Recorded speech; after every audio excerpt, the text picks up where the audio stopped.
Oh. Oh,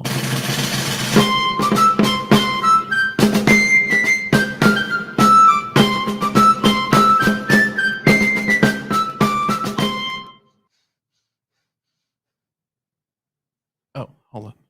I forgot to do the countdown. There it is. It's a little bit of bonus. Yep. For the early comers.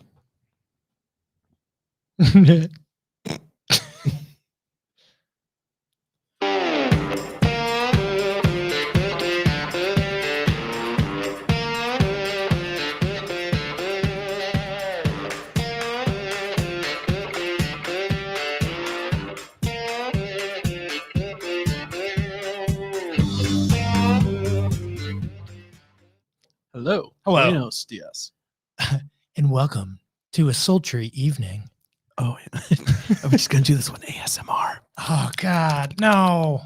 We haven't broached into the fetish category yet. No. Though, we've talked about it before. You're never going to convince me that there's not a sexual element to ASMR. Oh, there 100% is. Yeah. Yeah. There's. I don't think we're in disagreement on it. It's got to be a Pornhub category. I don't know. I haven't looked. I would assume so. But or, it's gotta I don't know if it's a category. I bet you could probably just search it, Sure. ASMR, and then you'll get like 1 million views. Or not views, videos. Well, I noticed that in Walmart the other day, there was some kid's toy, like a end cap display with ASMR advertising on it. Like it was touted as being an ASMR toy. Ooh, Like I don't stop trying to make it mainstream. I don't want that. I don't want that near my kids. No. Hey, little boy. Yeah, right. Yeah. No. Because that's what it is. That's what it sounds like to me. It's just it's some like mid-20s girl who dropped out of liberal arts college, making a living on YouTube, smacking her lips. OnlyFans. Yeah, well, yeah. Yep. OnlyFans. Mm-hmm. We're here. Yeah, you're Austin. I am Austin. Yep. You're Dan. This is your weekly dose of PCP. It is. How you been? Oh, I've been just peachy. Yeah. Yeah.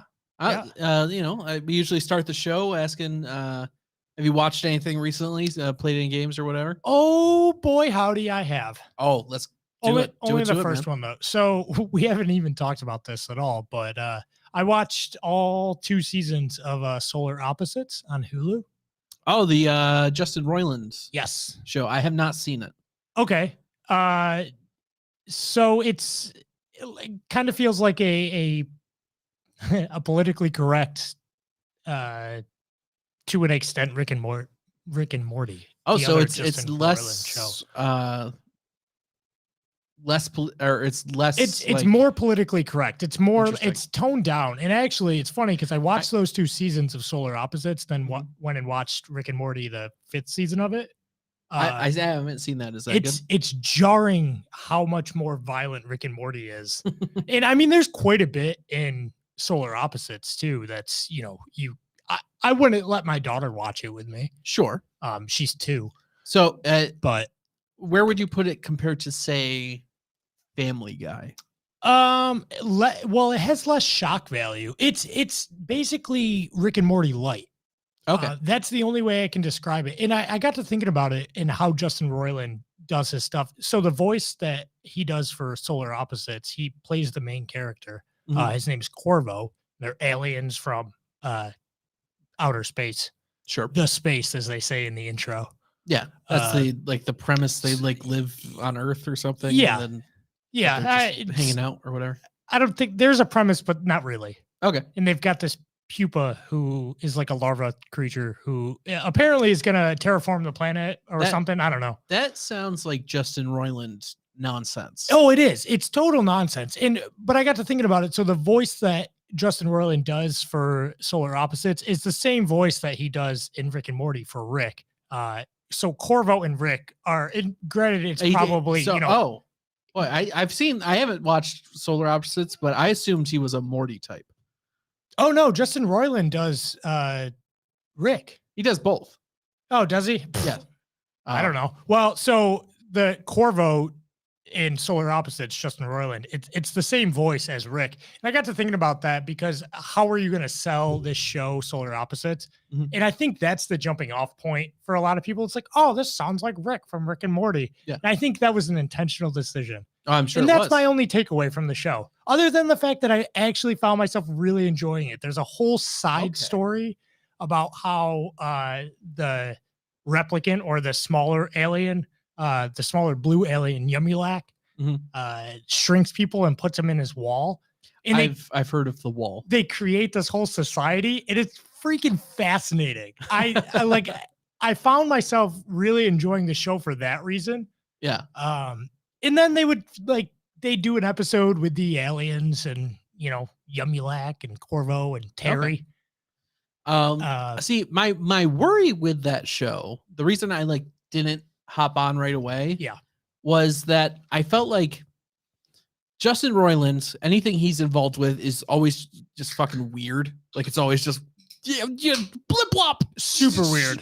Mulork. Well, it's funny to watch the subtitles come up on Hulu now for Solar Opposites because I don't know, I've never watched Rick and Morty with subtitles, but I watch all my Hulu stuff with subtitles because I'm just reading it late at night. Yeah.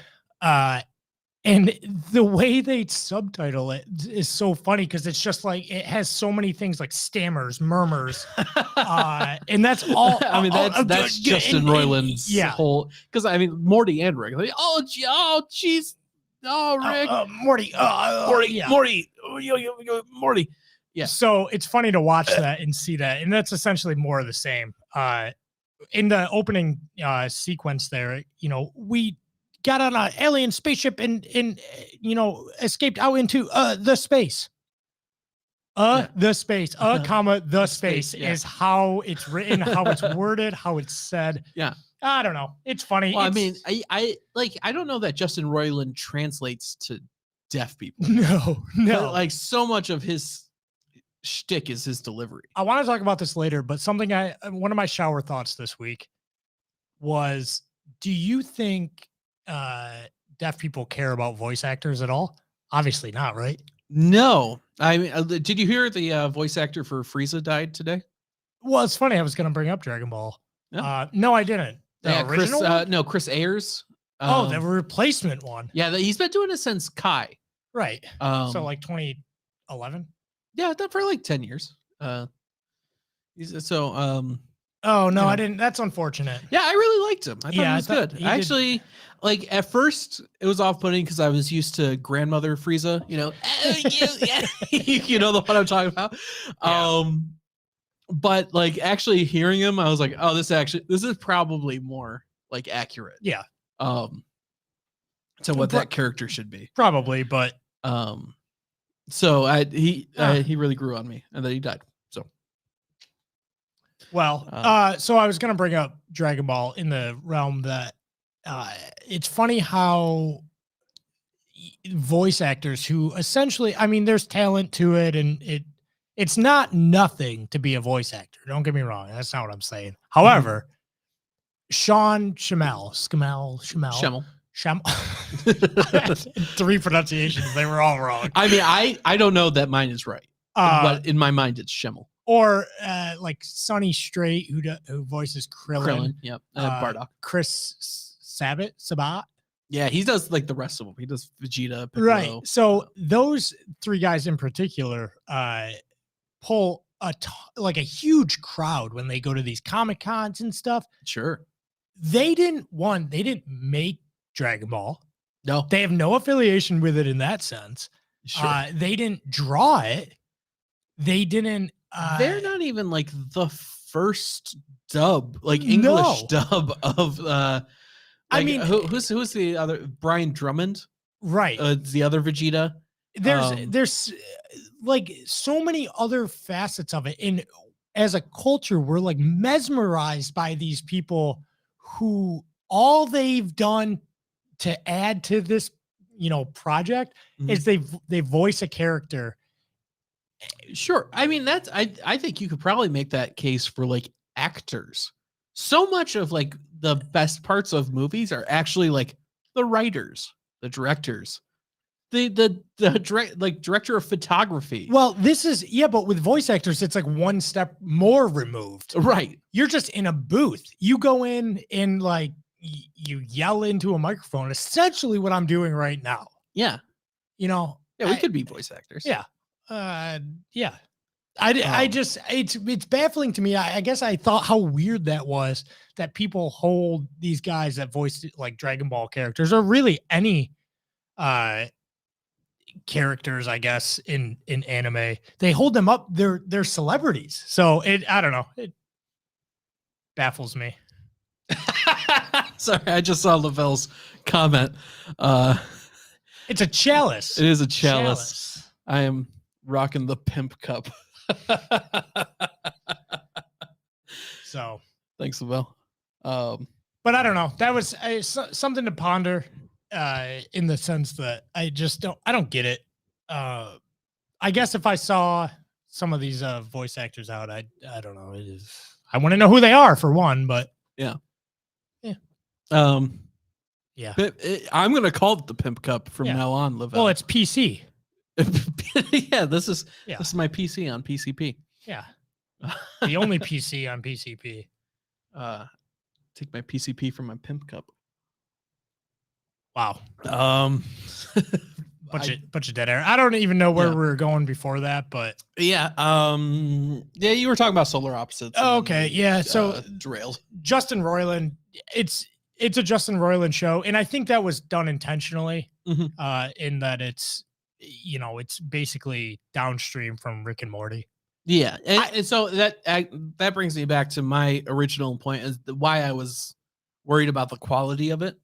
Is because like Rick and Morty is there's like two there's Justin Roiland and Dan Harmon. Yeah, is the other like head of that show, and he is not involved in Solar Opposites. He is not.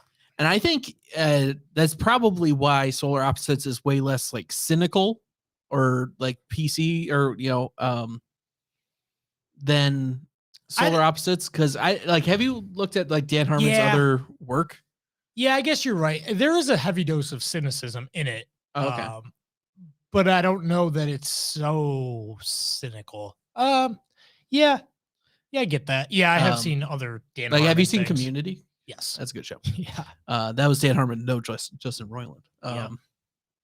So I think I like it more than I like Rick and Morty, Solar Opposites. Because you're obviously even like seasons like 2 and 3, Rick and Morty. Yeah, I think the animation's better on Solar Opposites. I really dig the whole Wall B story. I've heard good things about that. I've heard of the Wall, like that, like it's like this thing in Solar Opposites that's incredible. It's just kind of like it comes out of nowhere, yet you see it happen in little incremental steps as far as the story buildup goes.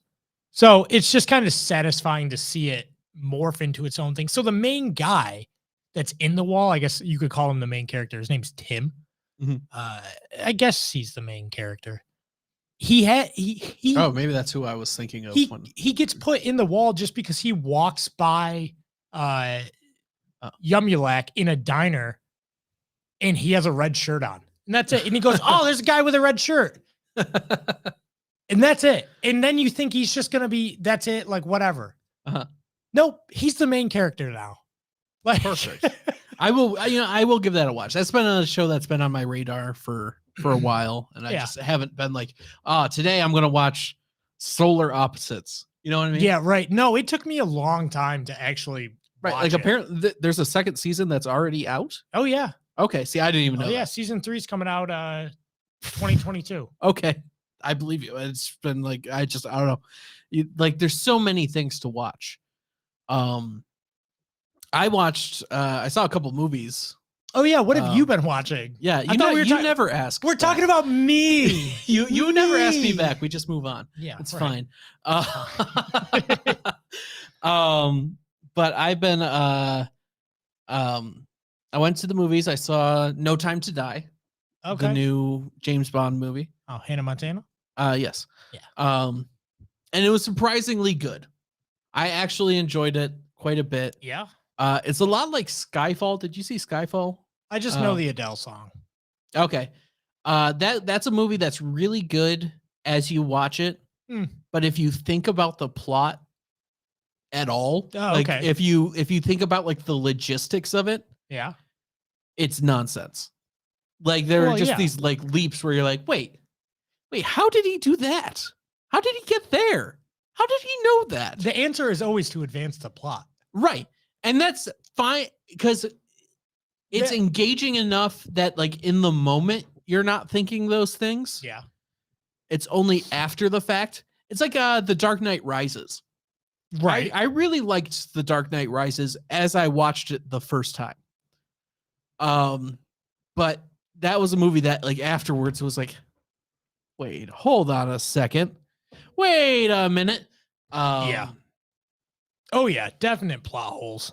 So No Time to Die, though I recommend it. It was less like, do you remember that like first trailer that came out for it? Yeah. Where they showed the new 007, because James Bond's retired. So there's a new 007. Yeah. And it's the black chick. Yeah, right. And in that first trailer, she was all like, oh, you dude, I'm the new 007, and like really like, and you think like seeing that trailer, it looks like it's going to be one of those movies where like, oh, James Bond's getting put in his place, you know what I mean? Yeah. Like that. Jane Bond is on the scene. It's like the new Star Wars movies where like, Harrison Ford and like all these old, older white characters get like knocked down a peg. Yeah. And it's not that. Like all those lines in the trailer are in the movie. Yeah. That she says. But what they didn't put in the trailer was like James Bond like sniping back and actually taking her down a peg. And that was how like most of their interactions went. She'd be like, snark, snark, snark. And he'd be like, and then she'd leave all like, burr. And that I was like, oh, and that's actually really like, it was actually really satisfying. That's good. So I was really worried. People were really up in arms about James Bond. Yeah, and it's fine. It's actually, if you like the Daniel Craig James Bond movies, it's good. Yeah. Okay. It's solid. What else did you watch? Black Widow. Oh, I saw that because it's not free on Disney Plus now. Yeah, if you have a Disney Plus subscription. Well, that would be the only price I would pay to watch Black Widow. Exactly, and that's why I waited until it was on the platform. Sidebar: do you remember a few years ago the Iggy Azalea song? I don't know if it was titled. No, I know. I'm gonna say 100% no. I don't know if it was not name a single Iggy Azalea titled song. Black Widow Baby or if it was just Black Widow. But there was a huge hubbub about if she was actually saying Black Widow Baby or Black Little Baby. Because it sounds like no, I don't remember this. It is very funny. The song's a banger. I don't care what anyone says. I'll die on that hill. Okay. I like it. So you see Lavelle in the comments? But yes, I did. But I just thought that was hilarious. And the fact that they didn't make that the theme song for Black Widow made me really upset. I don't know the song, but I am also upset by this. I mean, I'm with you. The content of it doesn't match the movie or Marvel whatsoever, but you know what? It says the words. Yeah, exactly. Therefore, has to. It's like the first Iron Man movie ended with the Ozzy Osbourne song. I am Iron Man, right? Because they're just like, no, it has to. Yeah, like it has to. It works. Can I say I don't think I hated Black Widow as much as you seem to. I haven't watched it. I thought you did. No, I watched part of it. I haven't watched the whole thing. Oh, okay. It's not as, I actually like it. I think I like it better than Shang-Chi.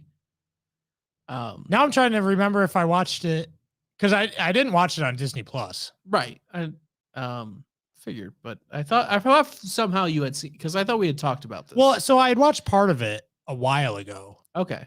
About 48% of the movie. Oh, all right. And that was enough for me. Yeah, it was. Look, which is fine because it's fine. I don't know. I didn't like everything is fine. That's our Fine actually doesn't mean fine. It means meh. Right. It means meh. It means Yeah. I like if you say, I liked the Black Widow movie, I'll say, okay. Yeah. Like, okay. I believe you. Like, there's no reason why you shouldn't. Like, there are probably reasons why you shouldn't, but like, I get if you're just like passively watching it. Yeah. And like it's noise and colors and, things are happening. Like, okay. Yeah. Right. Like, it's fine.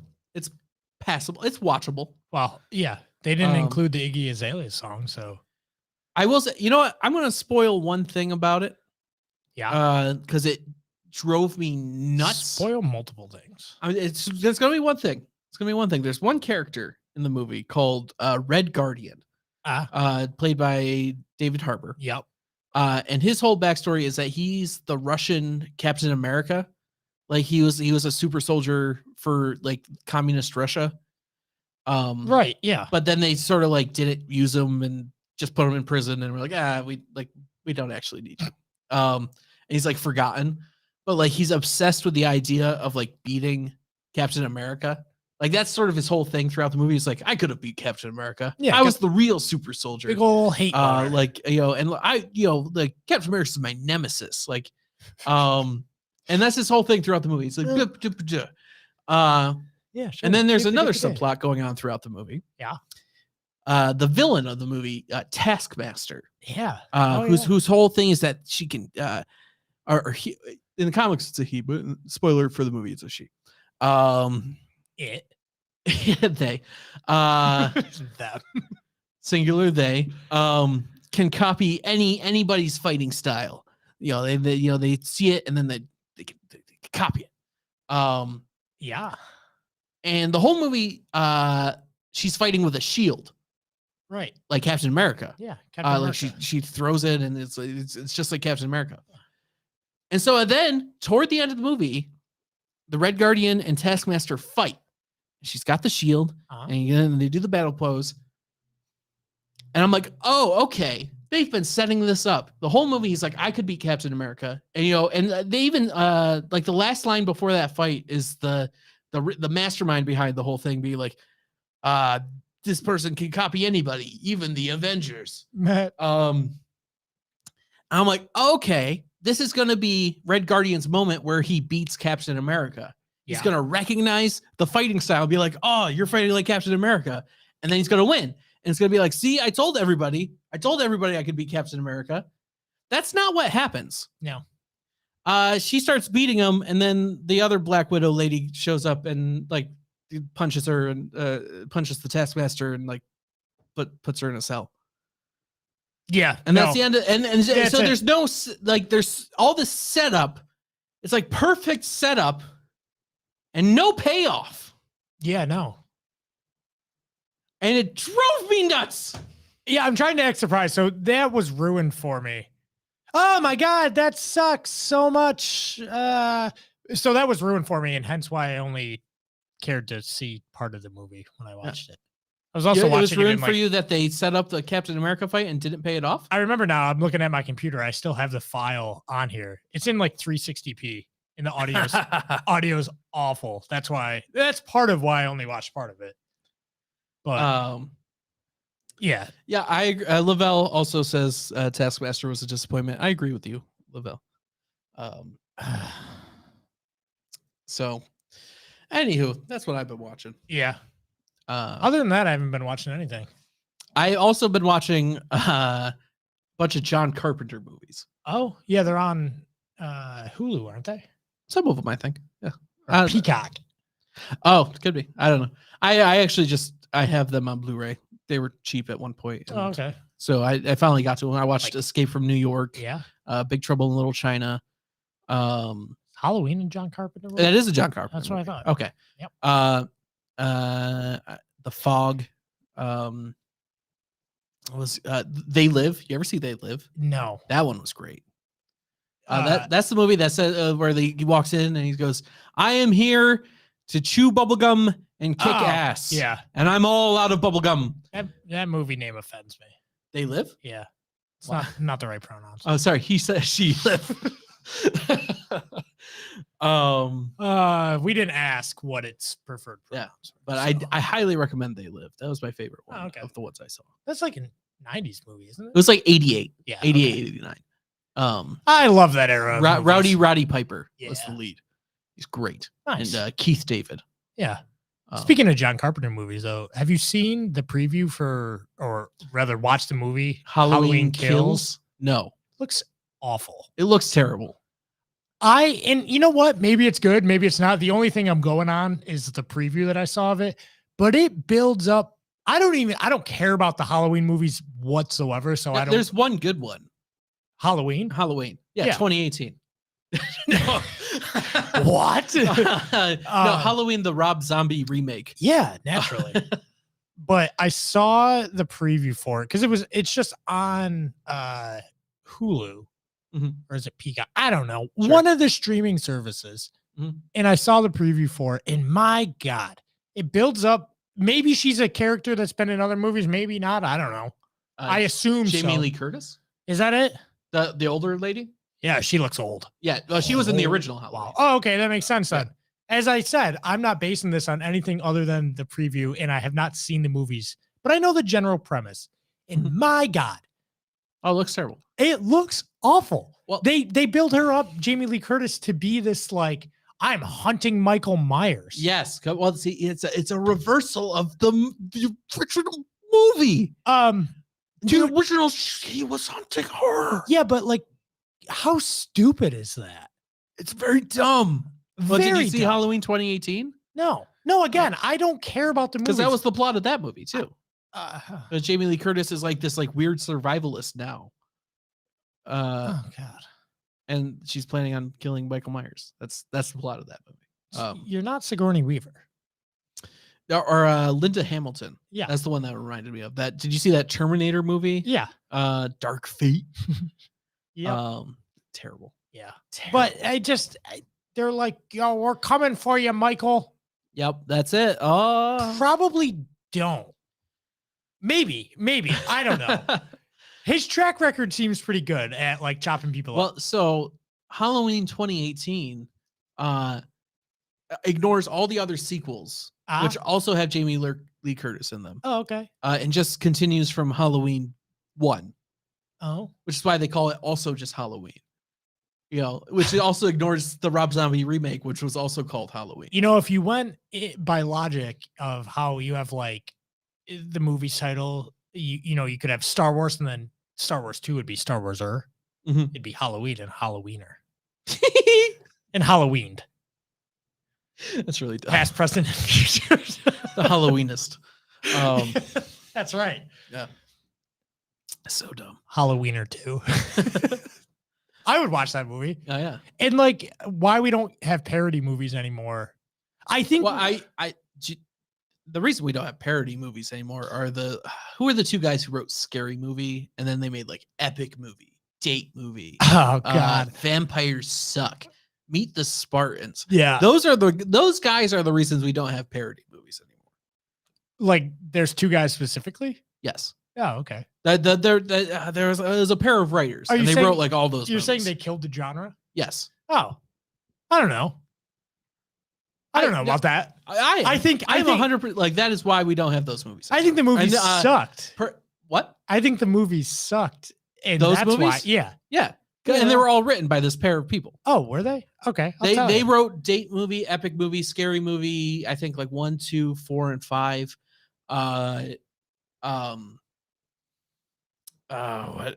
Movie 43.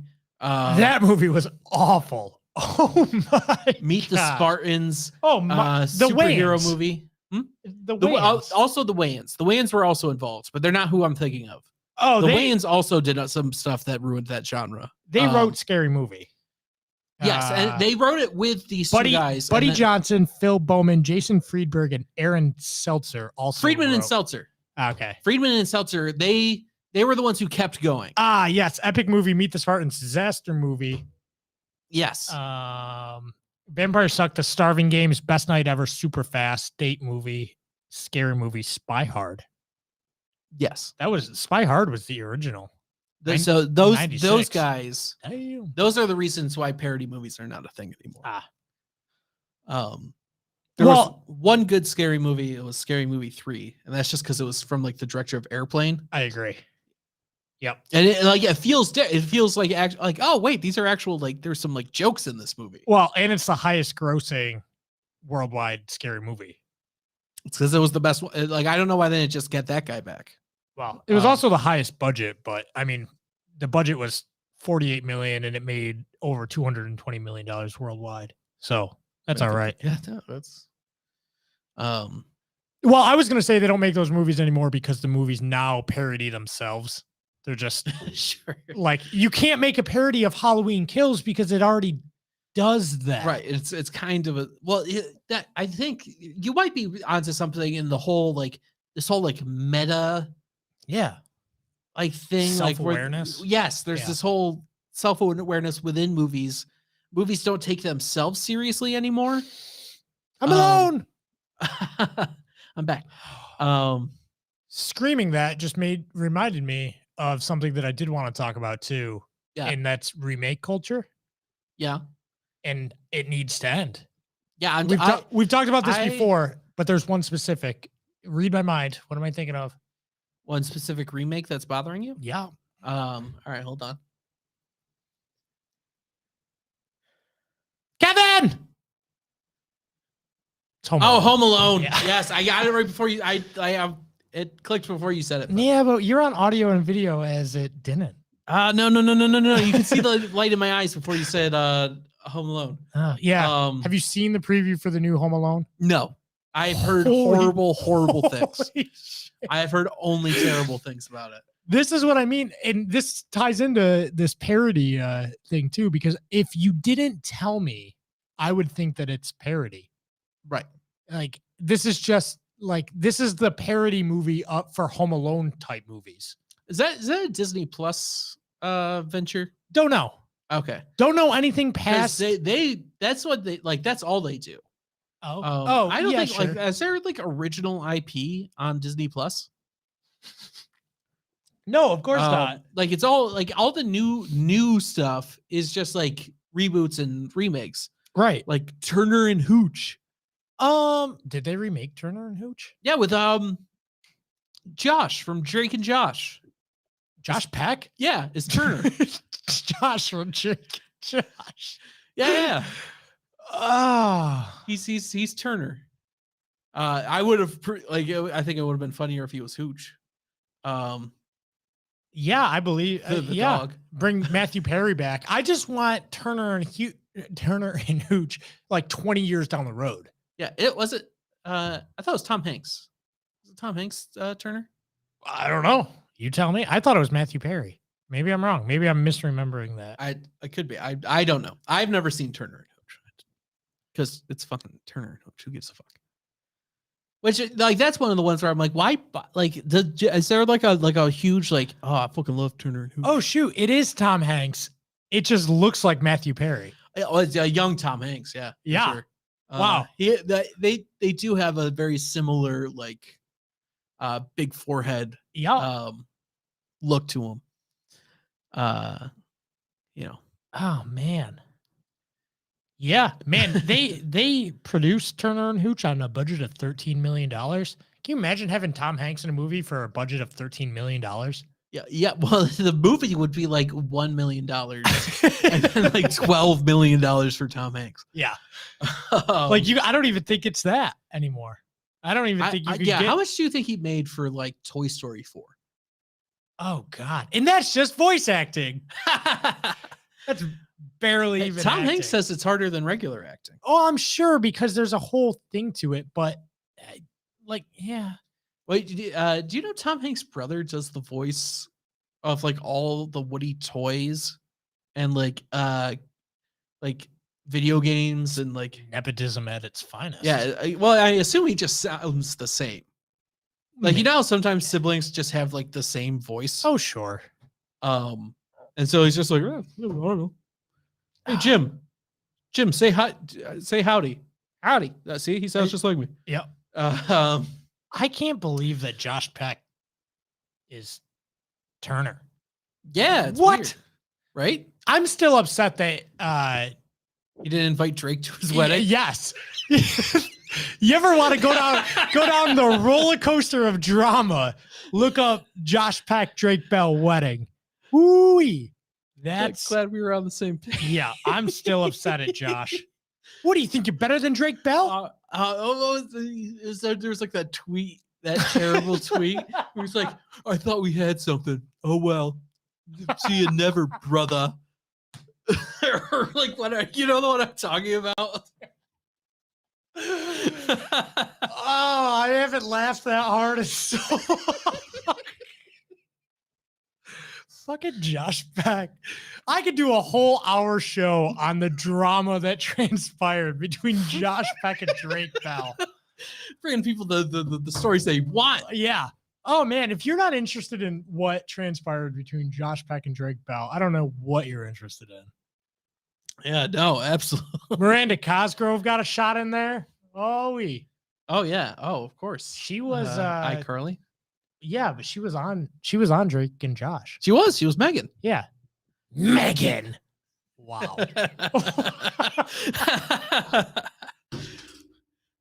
I'm done.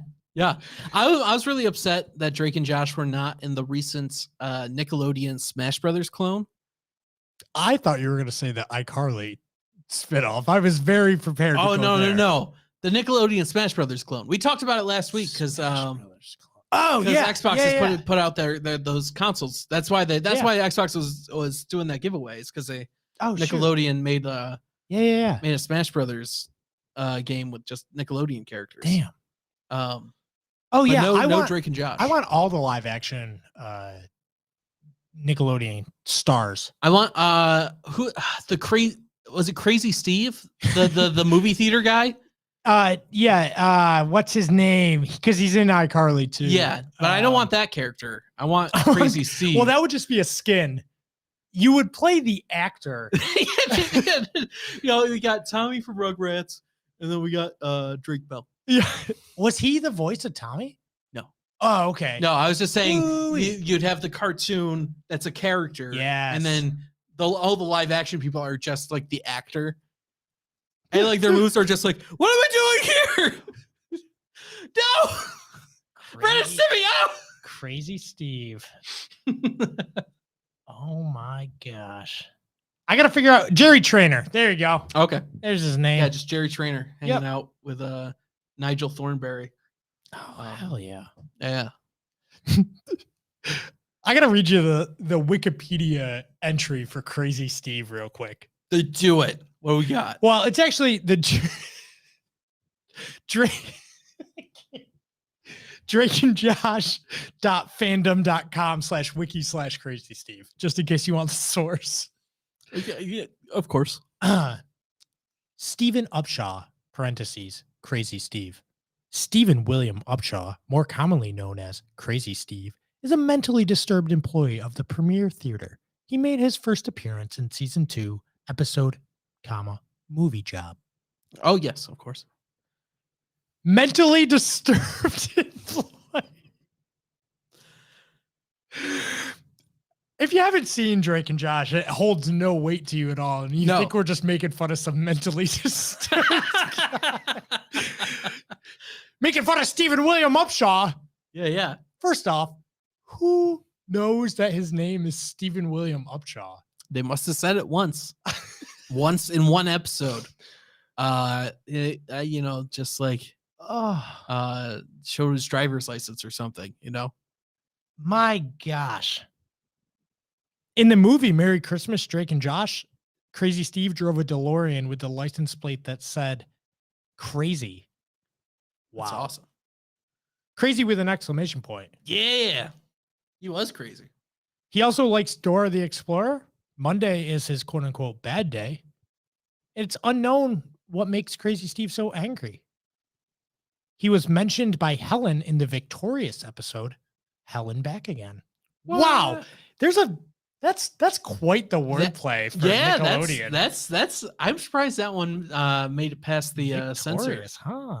Oh. Yeah, Helen Back Again. That's a really great episode title. It's fantastic. Like, I'm not faulting that at all.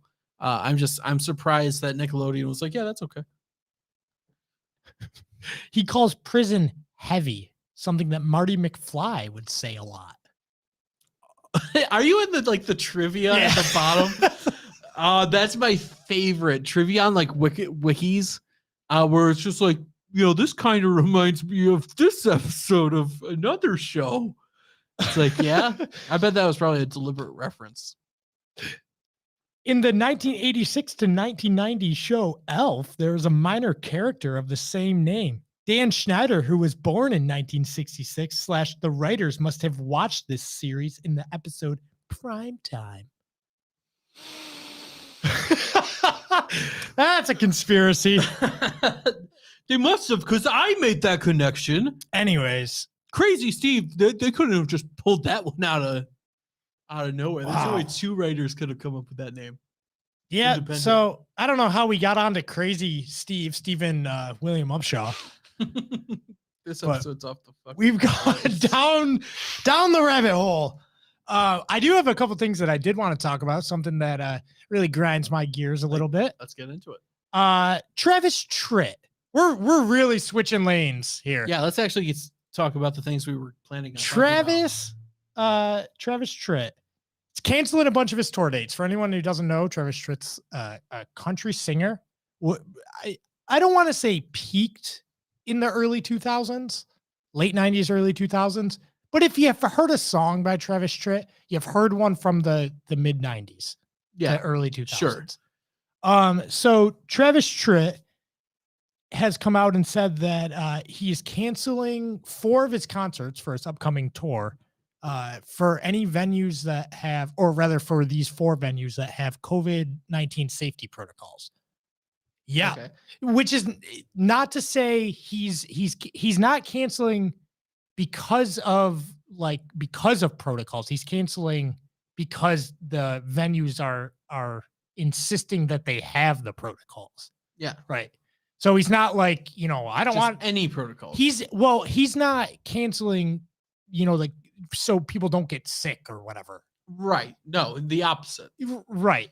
He wants people to get sick. And so no, he's canceling. He had shows in Indiana, Mississippi, Illinois, and Kentucky. Mm-hmm. And those 4 venues, and I don't see the venues where they're listed. I'm sure you could find them. I'm sure. But he said that any venues requiring either wearing a mask or showing a negative COVID-19 test or proof of vaccination, he says that if those venues are going to require that, I'm not playing there. Hey, good for him sticking to his. I think so too. To his morals. And so Travis Tritt, he told Billboard that he's not against the vaccine either, which I think I've said it before to Jose and Lavelle there. Sure. We've talked about it on Politically Correcting with Jose Peo. Coming up at 8. That you can be anti-mandate and not necessarily be anti-vaccine. And I think I'm vaccinated and I'm anti-mandate. Yeah. So I think that's what that's where he's going. There's a quote, I've got it from CNN. Whoa. From CNN.com, there's an article talking about this, but Travis Tritt says this. He goes, I totally disagree with any mandate that would force people to go against their better judgment or would attack their personal freedoms, he said. That's why I'm making this stand. And I know straight up, it's definitely going to cost me money, and that's a sacrifice I'm willing to make. Literally putting his money where his mouth is. Good for him. And I think it would be easy because realistically, it doesn't affect him if people are forced to wear masks at his show. It doesn't really they're not getting that close to him. It doesn't affect him really at all. Right. It's not an inconvenience for him. He's not going to have to wear a mask. He'll be up on stage. Who cares? Yeah. Has that been a thing? Has anybody gone on stage with a mask? Any of these like hyper liberal artists? I don't know. I'm just curious. Just a passing thought. I don't know. He talked with Tucker Carlson. Okay. Wow. Didn't even read this yet, but so Tucker Carlson talked to Travis Tritt, and when he was on with Tucker there. He said that he was putting his money where his mouth is. Hey, he said the phrase. But what really got me was, as I was looking this up, the Rolling Stone wrote an article talking about how Travis Tritt, the headline says, Travis Tritt, Eric Clapton formed supergroup of ignorance. Yeah. That's the headline. Wow.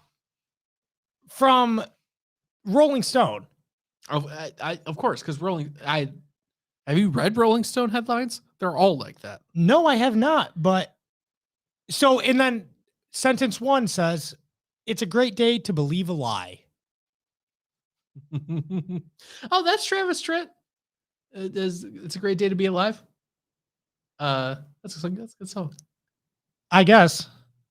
Oh, it's a great day to be Yeah, I guess alive. so. I was thinking that was somebody else, but I guess you're right. Yeah. Or maybe, I assume. I thought that was Phil Vassar. It might be. Or is that just another day in paradise? I don't know. They're all the same to me. Look, we can get into the 90s country scene. The nature of like country lyrics and how they're all the same.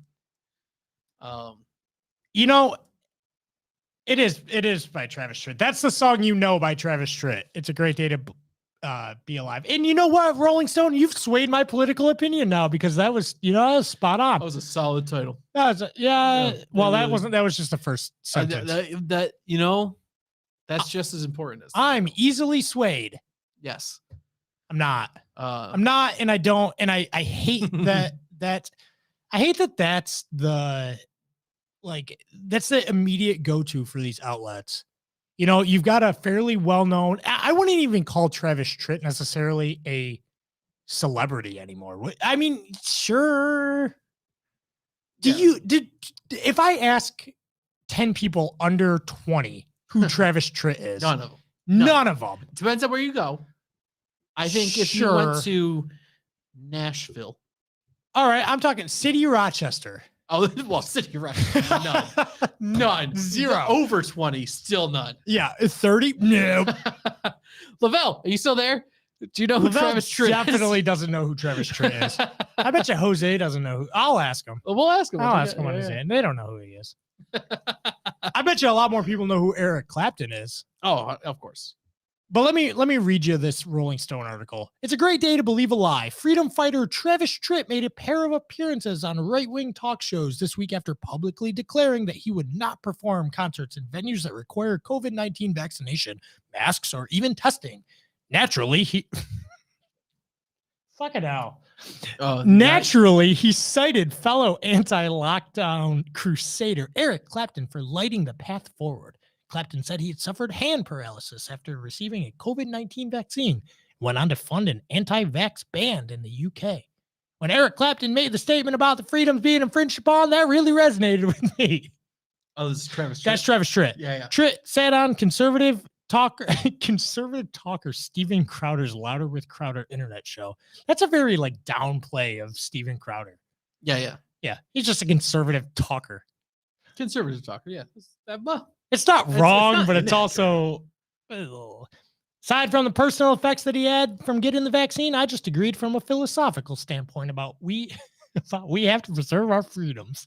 Never been in a situation that I know of in this country where the government has been allowed to force you to take medicine that you may or may not need. I don't hear anything wrong with that. Yeah, no. I'm just thinking of the way this article is framing it. And then it comes back to say, except of course, when you go to public school as a child and need to be vaccinated against various infectious diseases. Okay. Yeah. Mm-hmm. Yep. Mm-hmm. Yep. Yep. Mm-hmm. I don't know. I think I needed that moment of silence for a minute. That to that person's point, I think if COVID was proven to be as serious as those said diseases, and if the vaccine was proven to be as effective as said vaccines, I think a lot less people would have problems with the vaccine. Yeah. And you know when the last time somebody asked me for my measles, mumps, and rubella vaccine proof was? Do you know when the last time that was? When I went to a restaurant and they asked me for that? You know when it was? Oh, at a restaurant. I'm going to go. Do you know? 1994. Fucking never. Oh, geez. I was way off. Yeah. No. So, and that's whether you are for it, against it, here, there, everywhere, that's kind of what people are saying. It's that, yeah, I guess you can draw the parallel. They're vaccines. However, there's a lot of nuance that's different between them, between the diseases. Yeah, they're not apples to apples. We also can just about eradicate measles and mumps. However, because COVID is a respiratory infection, it's basically here. Right. It's like the flu. Yeah. This is it. We're living with it, and I'd rather learn how to live with it than sit, do the SpongeBob penny chip and use napkin episode and sit in my house and cover my butt. Yeah. Like, well, Kathy Hochul tells me that the unvaccinated killed Colin Powell last week. Oh, did they? Yeah, that's what she told me. Was it like a purge thing? Well, the way she made it sound, what he got it from an unvaccinated person. How do you know that? He was vaccinated. But he was vaccinated, so why does it matter? Right. Do they not understand how dumb that sounds? Yeah. So, and then I don't want to get off on that tangent, but I will say my biggest problem with her, that specific moment, was she was like, oh, but listen to this. He got it from an unvaccinated person. Who? How do you know that? Well, yeah, how do you know that? Who? References, please. Who gave it to him? Yeah. The unvaccinated person with the syringe of COVID? Right. Like, take that, Colin Powell. Then he leapt out the window, vanished into the night. I just saw another article that was just written about Travis Tritt on Rolling Stone. I'm not even going to click on it, but I'll read you the headline. It says, "Thanks, Travis Tritt, for accidentally saving lives with your dumb COVID policy." Fuck you, Rolling Stone. Yeah. That's the self-congratulatory tone of news headlines. This is the first time I've actually looked at Rolling Stone, the website, in I don't know, ever. But if this is what it is, it's all it is. Oh my gosh. The number one trending headline is Stephen Miller wanted to send 250,000 troops to the border. Trump had an even dumber idea. Go fuck yourself, Rolling Stone. It's garbage. Just the okay. I feel like the whole article is in that headline. I'm going to say something controversial real quick and then see if we can get banned because of it. Vaccines work, and sometimes they don't. Okay. We'll see. And we'll see how that goes into the algorithm. Always picture those Matrix robots, the ones that the squid ones that chase after the ship. Oh yeah. That's what I think of when I think of the algorithm, looking for videos to take down. Yep. Steven Crowder. He's like a conservative talker. Conservative talker. Yeah. Tucker Carlson. Conservative talker? Conservative talker. Yeah. Fox News. Network of conservative talkers? Yeah, I'm just going to all the buzzwords. Dave Chappelle. Dave Chappelle. Dave Chappelle. Speaking of the fallout of Dave Chappelle. Let's cover this real quick. Yeah. So it's been a little while since The Closer came out on Netflix, Dave Chappelle's last special there. And there was a whole hubbub. The Netflix employees were rising in the streets. Oh, yeah. Have you looked up, have you looked at the news today? Did they actually do the walkout they were planning for today? Well, so apparently, yes. Yes, they did. Okay. I'm just curious. I don't know. Looks to be about 12. Is that it? Is that The one I'm picture really curious. from the Twitter that I'm looking at right now does not have that many people in it. Okay. With a bunch of signs that say Black Trans Lives Matter. Okay. I mean, I was never aware that they didn't. Right. Yeah, who's on the other side? Yeah. A straw man if I've ever seen a straw person if I've ever seen one. Mm-hmm. So from popculture.com, Netflix employees organized a walkout on Wednesday to protest the company's defense of Dave Chappelle's new stand-up comedy special, The Closer, but at least a few people showed up on Chappelle's side as well. Transgender employees and their allies in the company's trans employee resource group. First off, trans employee resource group? All right, Netflix. That's cool. The Turg. That's what I was thinking. Like, you couldn't have thought of a better acronym. Yeah. I don't even care about the substance of it. Yeah. Turg? Yeah. It's like AUCA, the organization without a cool acronym. Planned a mass walkout in response to not only Chappelle's offensive rhetoric, but to Netflix executives' response to their outrage over the last 2 weeks. According to Deadline reporter Dominic Patton, some Chappelle fans showed up as well. And so this is who I'm looking at the pictures from, Dominic Patton there. Mm-hmm. It doesn't look crazy. Mm-hmm. He did say that it turns a bit violent. Oh, whoa. As Dave Chappelle's supporters try to crash speakers at the Hollywood. First off, it's in Hollywood, so who cares? Yeah. But speaking with organizers of the walkout in the subsequent rally, Patton learned that the activists had reached out to Chappelle to try to get him involved. They said they received no response from the comedian or his representatives. And over on social media, many said that Chappelle was refusing to participate in a two-sided dialogue, preferring to preach in his specials. So that's what I was saying the other week when Jose was on. I don't think Dave Chappelle cares about this at all. All of this controversy surrounding it, it's not about Dave Chappelle at all. Not really. No. So when I hear like Netflix employees, I'm like, are these people actually upset by this thing? Or is this all just a publicity stunt? Is this all just to keep the numbers on the Closer up? You know what? Maybe it's conspiracy like that. But every Netflix thing that comes out has some sort of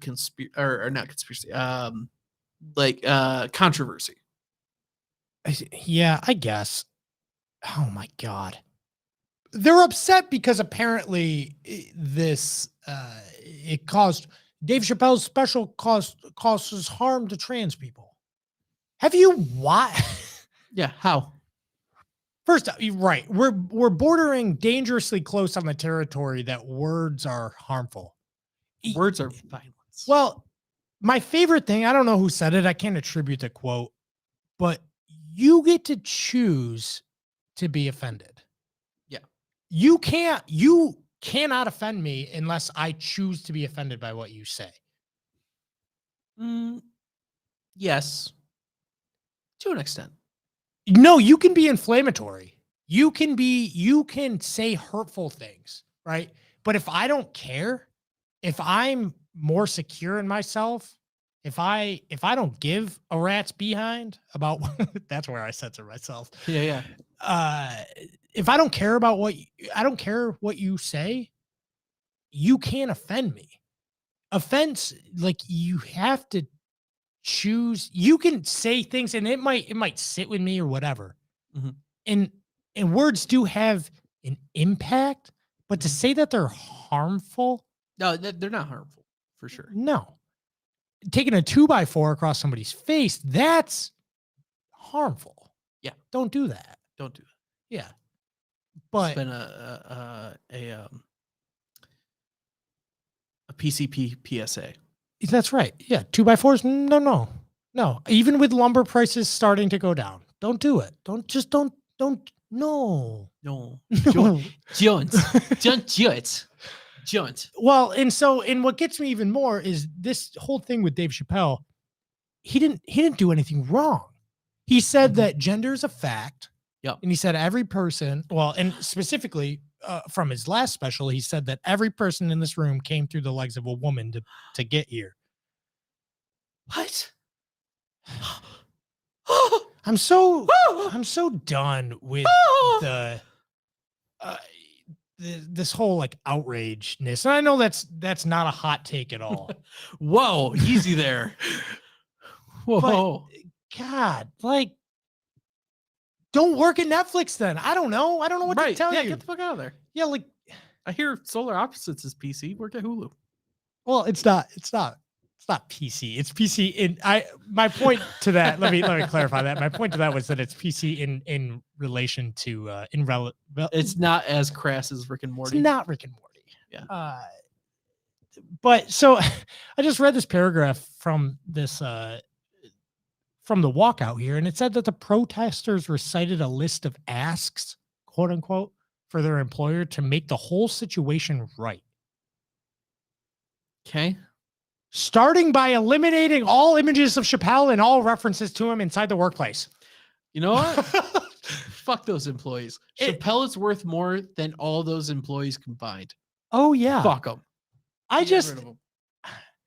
Along the way, Chappelle parroted some transphobic talking points, which have been used to justify violence against transgender people in the past, and declared himself a part of Team TERF.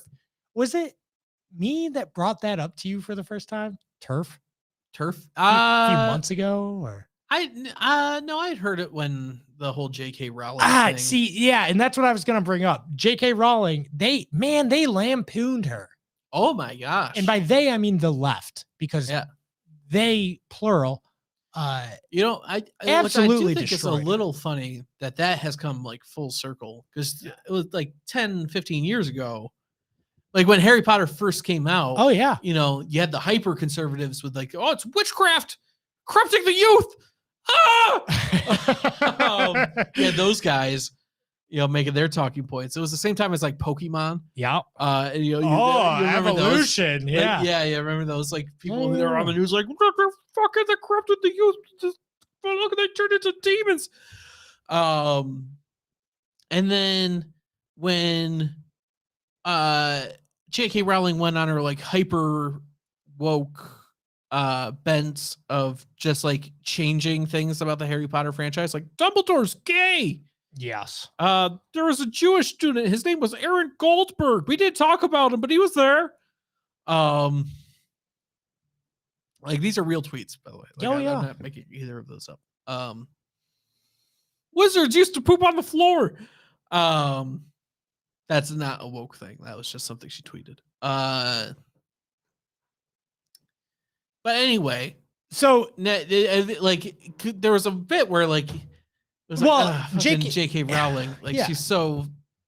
She's Dave Chappelle talks about it in his special. What he thought a feminist was. Yeah, and then he looks it up in the dictionary. He's like, anybody that thinks women and men should be equal, and he's like, by that definition, I'm a feminist. Right. And it's like, okay, yeah, I would say most people. Right. And by most people, I mean 99%. Like, yes, like most people. Yeah. Like a staggering amount of people. And so he that's what he says. He goes, well, I guess I'm a TERF. Right. I'm Team TERF. And that's what people are all. That's the quote that, oh boy. What the hell?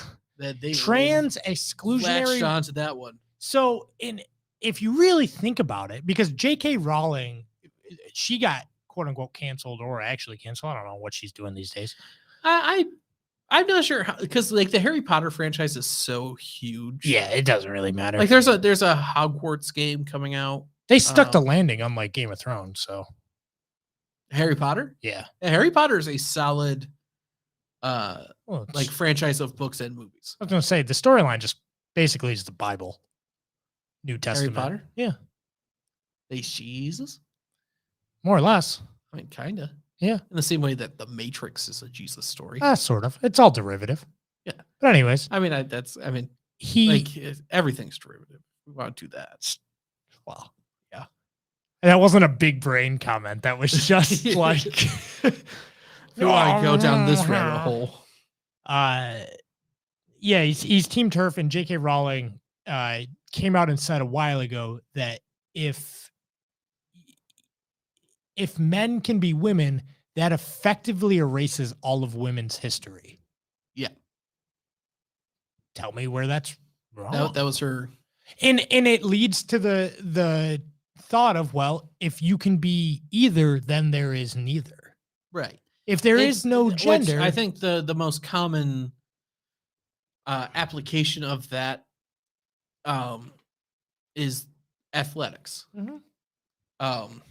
Well, you don't see many women becoming men to compete in sports. Why do we have gendered sports if there is no difference? Right. Right. Right. Right. You would just have a free market sporting association. Right. And then, they would all play in the same league and it would be fine. Right. And you might have, well, they did that once. I can't think of what her name is Brittany Griner made she's a WNBA player. She went to Baylor in college. I know shockingly more than I thought I did about Brittany Griner. I have no idea what team she plays for these days, but I think she's like 6'9". She's pretty tall. Okay. Maybe not even that, but I don't know.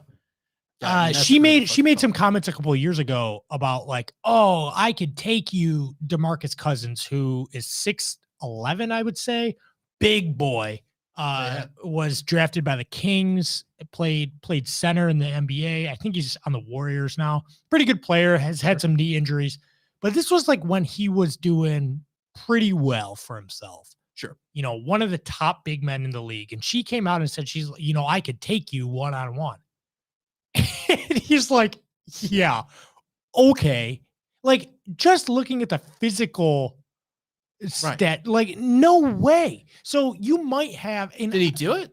I don't think done it. I would have done it. Oh, yeah. I would have just been like, shut the fuck up. Get some of that BDE. Just. Yeah. But so I thought about that. And I'm sure there's been smarter people than I am that have talked about it. But if you did have that free market sports association, you'd have what? Maybe one woman? Right. And it's like a maybe. What was the guy? He got in trouble for the angry tennis player. What's his name? Rafael Nadal? No. He's pretty angry. Older guy. White guy. Andy McEnroe. Oh, yeah. You know the guy I'm talking about? Yeah. Yeah. He made a comment about Serena Williams. Like, yep. Oh, she's one of the best female tennis, or she's like the best female tennis player ever. Yes. And she clapped. Clap back. Fuck. Why? I think it was the interviewer said like, well, why? What do you mean female tennis? Oh, why did Serena responded? I'm sure she did. But I remember in the moment, the interviewer was like, "Well, why do you qualify with female?" Like, he's like, "Because she's a female tennis player." Right. Yeah. I wasn't digging. Yeah. Right. Like, why not just say tennis player? Because she's like, because she's not. Right. And yeah, people got all up in arms, and he was like, well, listen, like you go up against even the average male player. Yeah. And it's not to say that in your sport, like in female sports, that those female athletes don't work hard. Yeah. Like no, it is hard to be the best female anything. Just like it's hard to be the best male anything. It is equally hard to be the best whatever in your gender. And it's like the last acceptable form of segregation.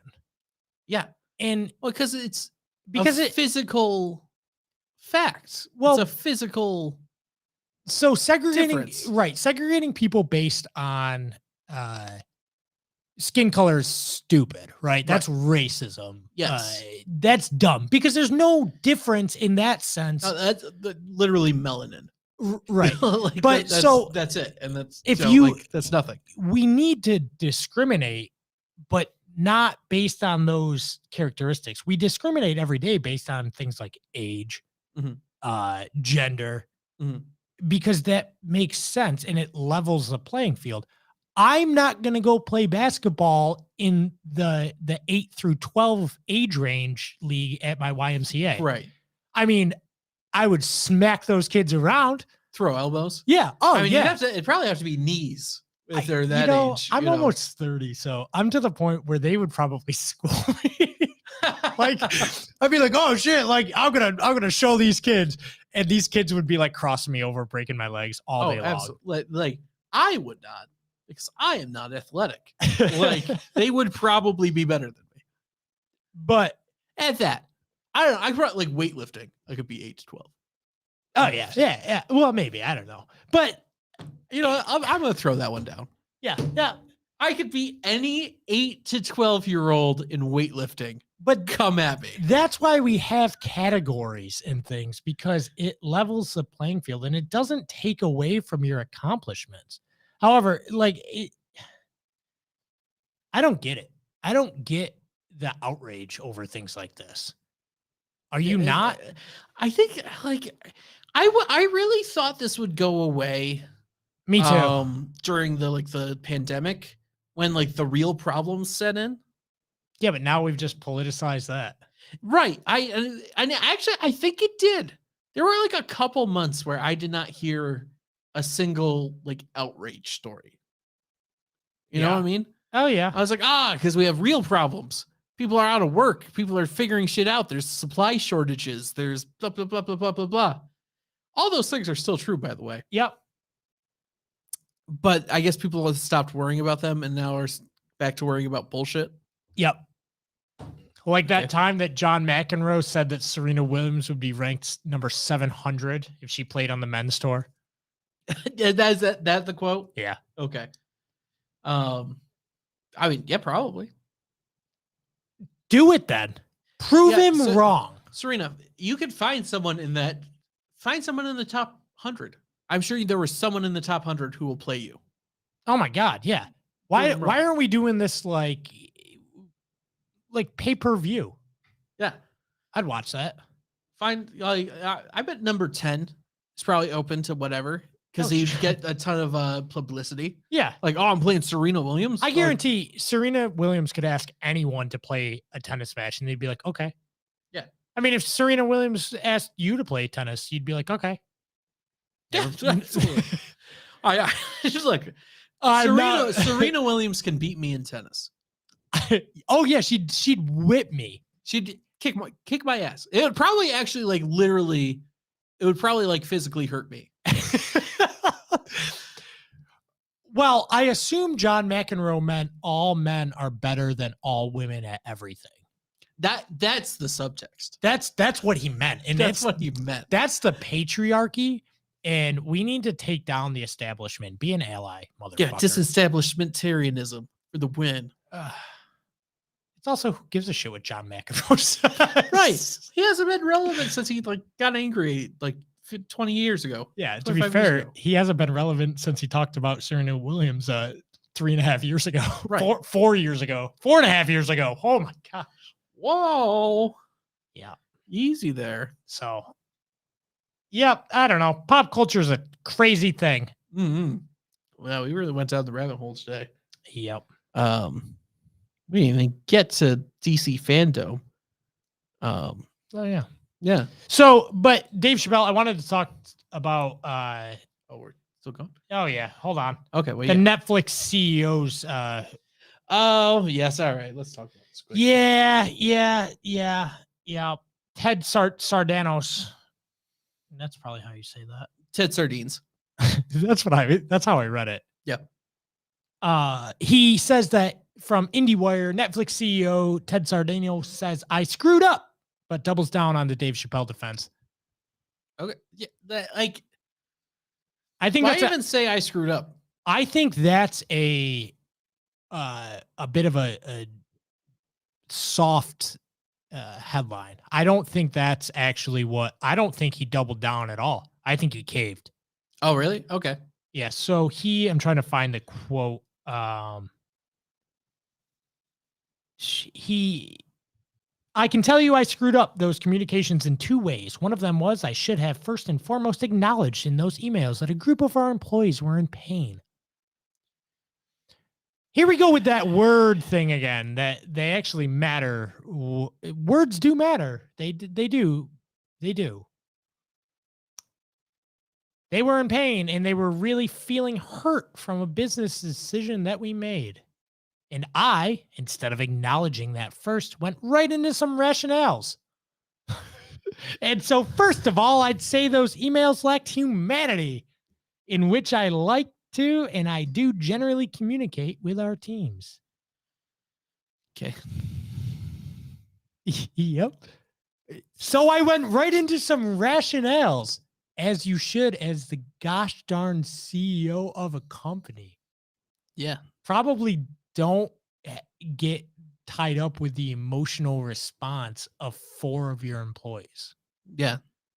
You know, like Twitter isn't real. No, it's not.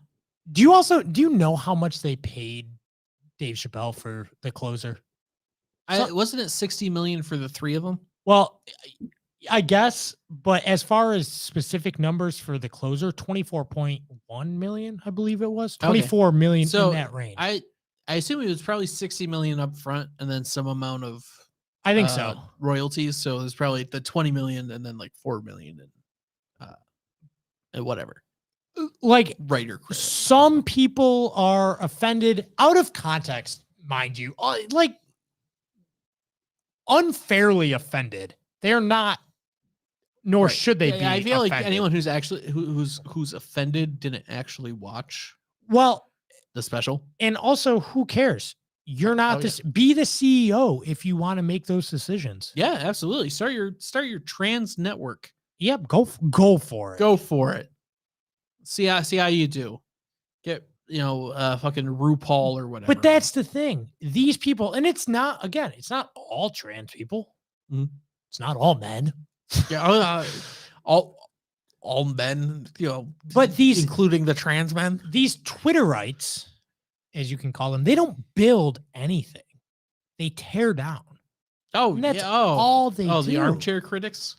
No, it's more than that. Twitter, like they're like armchair critics on crack. It's the I wanna cause this problem because of something that offends me or does something, but I don't want to provide any solutions. Never. And I just want to watch the world burn. You sound like an Occupy Wall Street person. Remember that? Yep. That's just what that reminds me. The veins popping in my head. Like, the problems. Okay. All right. For argument's sake, problems. Solutions. We've lost pragmatism in this country. Pragmatism? What's that? Pragmatic people are gone. Yeah, they're dead. And that's what, and if they are still out there, they cave like this wiener. Well, that's, I'm sure he just, yeah. And then he just moves on with his day. So their walkout too. Plans another Chappelle special. Yeah, right. I hope he does. I hope he does. I'm sure he does. I'm sure they made all the money on that. But, well, you know what? All those new subscribers, they're attributed to Squid Game. 111 million. Mm-hmm. Billion or something crazy. There's not even 111 billion people. Every person on Earth would have to watch it like 8 times. Yeah. Or more. How many people is there? 7 billion? Yeah. So we'd have to watch it like 16 times. Yeah. To get to 100. Yeah. And I'm not even going to watch it once. No. I have no interest in Squid Game. And we won't talk about it on the show. Let me end real quick with one of these quotes from him. Think about word salad as you move forward with your life. When we think about this challenge we have to entertain the world, part of that challenge means that you've got audiences with various tastes, various sensibilities, various beliefs. You know how you can say a lot with just a few words? You can also say nothing with a lot of words. Yeah. And this is what we do. They come out and they say, it's platitudes. Yep, empty. It's all empty. It's all empty. It's all empty. This whole world's empty. Yep. Fuck it. So if we see you back next week, great. If not, nah. All right, on that note, this has been your weekly dose of PCP. Be sure to like, follow, subscribe, smash that like button. Well, be sure to click that bell so you get all the notifications. I'm dead inside. Yeah, me too.